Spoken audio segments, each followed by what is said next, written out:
Good morning guys, कैसे हो आप लोग सब। आई होप आप लोग अच्छे हो गए।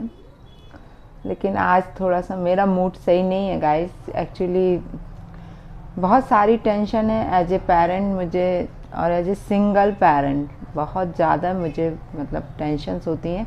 मैं कितना ही घूमूं फिरूं लोगों के साथ, मतलब अपने आप को बिजी रखने की कोशिश करती हूं जैसा आप लोगों ने देखा, लेकिन कहीं ना कहीं दिमाग में बहुत सी चीज़ें घूमती रहती हैं। अभी हाल फिलहाल में जैसे आपको मालूम है कि मेरी बड़ी बेटी जो है वो 11th क्लास में है। उन्होंने कॉमर्स प्लस मैथ्स लिया हुआ है। और अब वो देखो बड़ी क्लासेस में आ रही हैं तो बड़े बड़े खर्चे भी हैं। आप लोगों को मालूम, मेरी बेटी कॉन्वेंट स्कूल में पढ़ती है तो कितनी फ़ीस वगैरह जो सब आप लोगों को ये सब भी मालूम होगा कि एक बच्चे को पढ़ाना कितना टिपिकल होता है। और मेरी दो दो बेटियां हैं, दोनों को देखना। हालांकि ये अच्छा है कि दोनों में डिफरेंस बहुत है। 7.5-8 साल का अंतर है। छोटी वाली अभी 3rd में है तो बड़ी 11th में है। लेकिन खर्चा तो दोनों की ही पढ़ाई में है। तो कहीं ना कहीं प्रॉब्लम्स होने लगती हैं। अब क्योंकि मेरी कोई जॉब नहीं है, आप लोगों को अच्छे से मालूम है। मैं सिर्फ अपना इंस्टीट्यूट चलाती हूँ, और इंस्टीट्यूट में भी अभी जैसे कि ड्राइंग पेंटिंग का है तो उतने ही बच्चे आते हैं, क्योंकि एग्ज़ाम टाइम आने वाला है तो ज़्यादा बच्चे भी नहीं हैं। तो मतलब बहुत प्रॉब्लम होने लगती है। इकोनॉमिकल कंडीशन मेरी बहुत डाउन होने लगी है गाइस। और सबसे बड़ी बात तो ये है कि मतलब मेरी बच्ची के लिए जो मैंने सपने देखे हैं और मैं उन्हें पूरा करना चाहती हूँ। मैं चाहती हूँ कि मतलब वो अच्छे मुकाम पे पहुँच जाए। पढ़ने में वो बहुत अच्छी हैं गाइस। तो मैं चाहती हूँ कि मतलब वो जो करना चाह रही हैं अपनी लाइफ में आगे, तो उनका पैसों के कारण उनकी पढ़ाई ना रुके। क्योंकि वो चाह रही हैं कि हम क्लैट का एग्ज़ाम दें, और क्लैट का एग्ज़ाम के लिए उन्हें जो कोचिंग्स वगैरह लगवानी हैं बहुत हाई रेट की हैं। तो सुन के ही सच बताऊँ ना, जैसे ही मैंने पैसों का सुना मुझे लगा कि 10-20 हज़ार का होगा, मतलब ऐसा लगा मुझे। तो मैंने कि इतना तो मैं कर लूँगी। लेकिन जैसे ही मैंने सुना कि 90,000, तो मेरे पैरों तले से ज़मीन खिसक गई और मैं इतना टेंशन में आ गई गाइस कि यार अभी 90,000 के लिए मुझे इतना सोचना पड़ रहा है।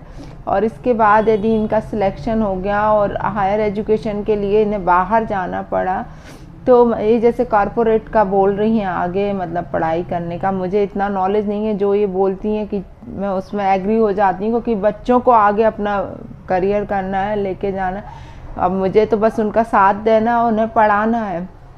तो कहीं ना कहीं बहुत टेंशन हो रही है। मैं अपने आप को बहुत डाइवर्ट करने की कोशिश कर रही हूँ, लेकिन माइंड में वही चीज़ें चलती रहती हैं। बच्चों को लेके मैं घुमा फिरा भी लाई सब कुछ। पिछले 15-20 दिन से जब से मैंने सुना है मैं बहुत डिस्टर्ब हूँ। लेकिन इस बीच में अपनी छोटी बहन के घर भी चली गई थी। और कहीं भी जाओ आओ खर्चा तो होता ही है गाइज। बिना खर्चे के कुछ नहीं होता है, ये तो आप लोगों को भी मालूम होगा। तो लेकिन बस यही है मेरे लिए कि मैं कैसे भी करके उसका ये एग्ज़ाम करवा पाऊँ, उसका लिए फ़ीस की अरेंजमेंट कर पाऊँ। मैं कैसे भी करके, चाहे मुझे कुछ भी करना पड़े, लेकिन मैं करूँगी ज़रूर। ये है क्योंकि क्या है, मैंने ऐसा नहीं है मैंने डिपॉजिट नहीं किए थे, मैंने पैसे वगैरह सब डिपॉजिट किए थे गाइस। ऐसा नहीं है। मेरी बच्ची जब हुई राधिका, आज से तो मैंने पैसे डिपॉजिट करना स्टार्ट किए। लेकिन आप लोगों को मालूम है कि मेरा जो मतलब फर्स्ट हस्बैंड थे राधिका के पापा, उनके यहाँ जब मैंने उनका मकान बनवाया था तो उसमें मैंने काफ़ी पैसा लगाया था। जितना भी मेरा डिपॉजिट था ना, मैंने सब कुछ उसमें लगा दिया था। और लेकिन एट लास्ट मुझे वो मकान नहीं मिला और मुझे वहाँ से निकलना पड़ा। तो मेरा जितना डिपॉजिट, जितना मैंने कमाया था, वो सब भी मेरा चला गया।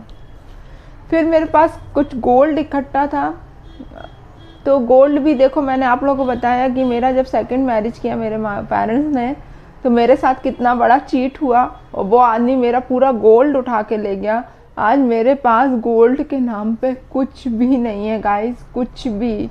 पूरा गोल्ड उठा के लेके जा चुका है। नहीं तो मैं हमेशा ही सोचती थी कि चलो यार मेरे पास गोल्ड है तो मेरे एक बच्ची की पढ़ाई तो उस गोल्ड से हो ही जाए, क्योंकि आजकल गोल्ड के भाव बहुत ज़्यादा हो रहे हैं। तो मुझे बस इतना था, तो मैं टेंशन फ्री रहती थी कि चलो यार ठीक है, जैसा भी है। अब वो पैसा चला गया जितना डिपॉजिट था, ठीक है, लेकिन गोल्ड मेरे पास है।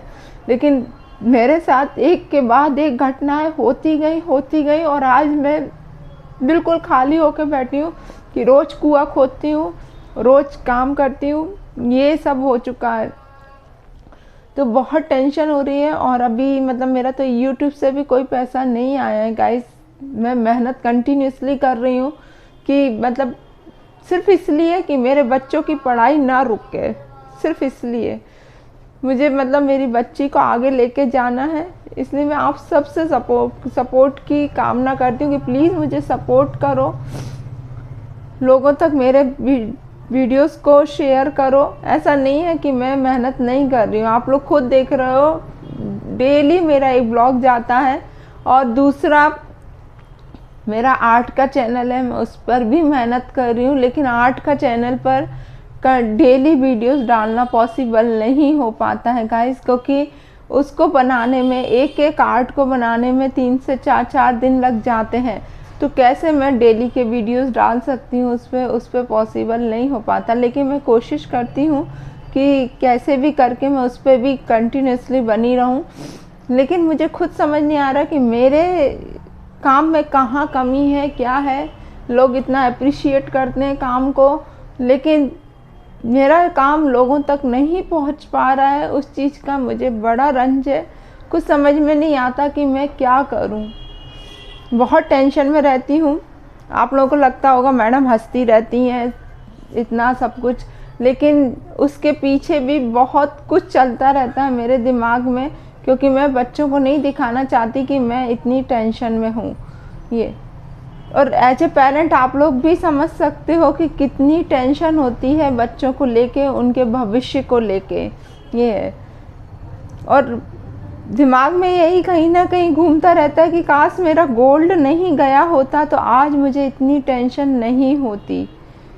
लेकिन क्या करें, मेरी बदकिस्मती, मेरी फूटी किस्मत कि मेरे साथ दो बार इतना बड़ा इंसिडेंट होके पड़ा हुआ है।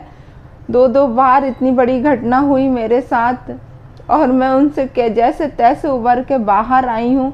लेकिन कहीं ना कहीं अब बच्चों की बहुत ज़्यादा टेंशन रहती है मेरे को कि बच्चे अब हायर एजुकेशन के लिए मैं कैसे उनका सब कुछ करवा पाऊँगी, क्योंकि विदिशा काफ़ी छोटा है, यहाँ पढ़ाई उनकी पॉसिबल नहीं है और बाहर रह के बच्चों को पढ़ाना बहुत टफ़ है। मैं जानती हूँ मेरी सिस्टर के बच्चे पढ़ रहे हैं, कितना खर्चा होता है। वो जब बताती हैं कि एक महीने का ही रेंट ही उनका 10-10 हज़ार लगता है और फिर खाने पीने का अलग और फिर कॉलेज की फीसेस वगैरह अलग। तो मतलब सुन के मेरे तो मतलब ऐसा लगता है कि क्या पता मैं ये सब कर पाऊँगी कि नहीं। ऐसा ना हो कि मेरी कारण मेरे बच्चों की पढ़ाई रुक जाए। मैं नहीं चाहती बिल्कुल, क्योंकि मेरा तो लड़का लड़की जो भी समझो सब राधिका ही है, सब मिष्टी है। मुझे उनको पढ़ाना है और आगे तक लेके जाना है गाइस। तो मैं आप लोग से हाथ जोड़ के विनती करती हूँ कि प्लीज़ मुझे सपोर्ट करो ताकि मैं बच्चों को अच्छी एजुकेशन दे पाऊँ। बाकी तो जो है मैं कर ही रही हूँ, मेहनत तो मैं कंटिन्यूसली कर रही हूँ, लेकिन मुझे आप सबके सपोर्ट की बहुत ज़्यादा ज़रूरत है गाइस। प्लीज़ प्लीज़ मेरे को सपोर्ट करो ताकि मेरी बच्ची की पढ़ाई ना रुक पाए। बस मैं इतना चाहती हूँ कि मेरी और राधिका पढ़ लिख गई तो फिर मिष्टी की पढ़ाई की मुझे इतनी टेंशन नहीं है, क्योंकि राधिका की अच्छी जॉब लग जाएगी तो मिष्टी को तो वो पढ़ा ही लेगी। ये लेकिन मेरे को टेंशन है राधिका की, क्योंकि अभी राधिका के एग्ज़ाम आने वाले हैं और राधिका 12th में जाएंगी और बस अब यही 1 साल है 2023। इसके बाद उनको मुझे बाहर भेजना है। और इस 1 साल में पहले मैं सोचती थी, जब मैंने चैनल बनाया था, जब मेरा आर्ट का चैनल 2 साल पहले बनाया था 2020 में, तो मुझे लगता था कि राधिका की पढ़ाई तक मैं काफ़ी कुछ इकट्ठा कर लूँगी अपने पास। लेकिन मेरा बैड लक कि मैं कुछ नहीं कर पाई।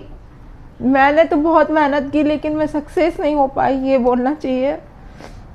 पहले आर्ट का काम चैनल पे कितना वर्क किया, फिर ब्लॉगिंग चालू करी मैंने अभी 2022 जनवरी से ही 1 ही साल हुआ है ब्लॉगिंग करते हुए।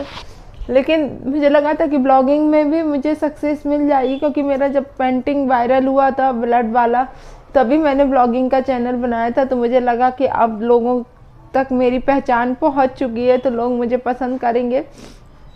लेकिन मुझे समझ नहीं आ रहा कि मेरे काम में कहाँ कमी आ रही है कि मेरे व्यूज़ इतने नहीं आते। तो व्यूज़ नहीं आते तो हालांकि मेरे दोनों चैनल मोनेटाइज हैं, ऐसा नहीं है, दोनों चैनल मोनेटाइज हो चुके हैं और बस व्यूज़ ना आने के कारण उसमें डॉलर नहीं बढ़ रहे हैं।